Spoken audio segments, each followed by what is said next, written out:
Okay. Dean, thanks for joining us. We just want to discuss this subject of violence and see if we could kind of get to the root of it.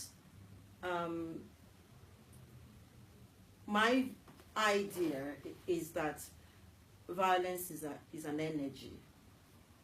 And I say that because it's also my idea that love is an energy.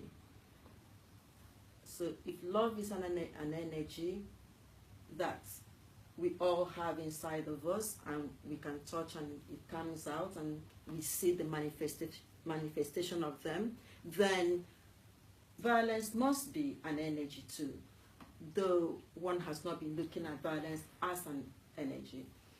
And so I look at the enemy when there is any violent attack, that the enemy is violence, attacking humans, that all humans are on one side and violence is on another side, that is like a virus, a disease.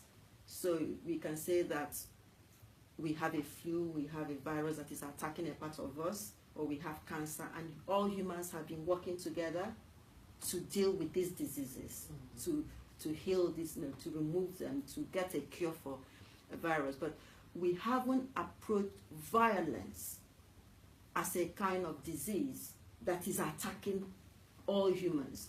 When it happens, then we divide ourselves, so we see the violent person as attacking the other, rather than seeing violence as attacking both the violent person, occupying the violent person, and attacking others. So I just want to see what both of you think about that philosophy of violence being a kind of virus that attacks humans. So even giving an example of war, war destroys people on both sides. And then it's very, very clever. Violence is very clever. It corrupts the minds to make you think, oh, that you are fighting, humans are fighting against each other. So that is the strategy. Because it has that strategy, when something happens, you're going to be pointing fingers and it's going to be feeding it some more. But if humans begin to think that violence itself is a virus, it's like cancer. Well, in the old times, if you look back in history and looking back to primitives and looking at it in a very elemental way, like in the old times we didn't use the word virus. We would say it's a spirit, some kind of spirit. And when I remember looking at programs about people in the jungle today, they would describe the other tribe on the other side of the mountain as spirits. So that, I think sometimes you get this kind of sense that this other people, this other spirit is affecting your spirit and something to be afraid of. Yeah. That's interesting, isn't it? That in the past, the illnesses that we have now, we are giving a different name. You know, some witchcraft, you can call them witchcraft, you can call them any other thing, something else. But now science is giving them names, and we can now see them as some separate thing, and then we are united in fighting them. Do you have kind of something to say about the violence being an energy or a virus attacking the generality of humans, and the attitude, of course, being, I say, is love. If we then use our love, we can use the love to cure it, but we can also develop other kinds of cure. But the starting point being that humans will have to recognize that is like what was in the past, given a different name that we have to redefine to see it for what it is. Do you have something to contribute, Yvonne? I think with something like violence and really bad behaviour, it's usually acting out of a negative energy, but behind that is a desire to be good. But it's almost as though it's like an attention-seeking experience for the person who's carrying the violence. it sounds like what you said earlier about hormones, because do you want to say, because you said something about us having this instinct? I just remember back to when I was a teenager, I think young men, and maybe women as well, often have this kind of, maybe a hormonal kind of rush, where you feel like and there's a kind of a team spirit, kind of, you want to be a part of the team, and you'll die for the team, or you'll die for your group, for what you believe in.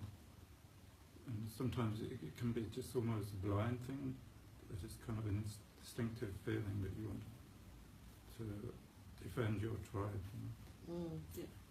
And that's, I think to me that's the illness. The illness is the desire to do violence. That is some kind of sickness, and the sickness comes from feeling unloved, unblessed, or not, just literally not being blessed and wanting to be blessed, but not knowing how to really reach out and get it. Because, for example, if you are, just say you're in a rush to go to work in the morning or something, and you're confronted by somebody who is just very angry, and they're taking their anger out on you, usually behind that anger is a vulnerability. Something is wrong with that person, why they've decided to become angry with you. Now, if you meet that anger, then you could end up having a fight, right? But sometimes if you stand back and think, this person is actually in a lot of pain, and they recognize that maybe I am not in pain, and so their anger is also envy and jealousy, because you are not, they can see your blessing, you can't see, and they are not feeling, they are not blessed, they have not been blessed, but they want to be. And so that's what I feel that violence and anger and negative energy comes from, because I can only talk from past experiences, and I know that times in my life when I've been bullied, or I feel a person who has, targeted me with aggressive behaviour, usually feels a real sense of lack that they cannot see in me. They see me as being the person who is fine with themselves, and that shows up their lack. And because of that, they create a bad situation between the two of us. They are looking for a fight, they are looking for some aggression, they want an argument, every time there's a drama. And you think, why is this person being like that? That's because they see you as blessed. And I think that's sometimes where anger comes from people who are sick. Do you have you kind of had a thought about a way to deal with the not so much anger, sorry, I should say violence. Yeah, no, it's I remember one time I was at a friend's house, there were a few people living there, and there was a young girl, 7 years old. First time I saw her, she was the daughter of one of the people living there, who came recently. And first time she saw me, she started pulling my clothes and spitting at me and just maybe kicking me as well, being quite violent, and I was quite shocked, And I thought, what's wrong with this girl? And it just, for some reason, I just thought she probably just needs attention. I just got the impression that she was bored or something, but she didn't have friends around to play with.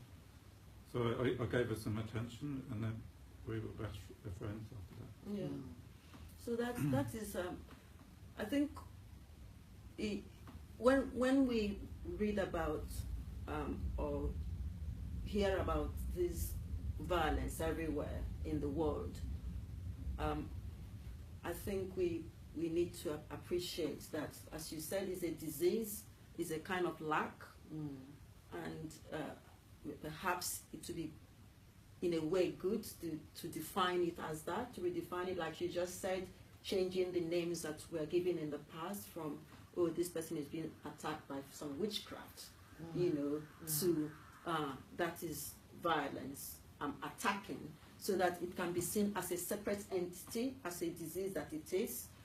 And then the other kind of words that have been used may gradually be dropped so that people can be united in dealing with it, because sometimes things happen and people are talking about brainwashing, people are talking about, you know, things like that, which continues to divide.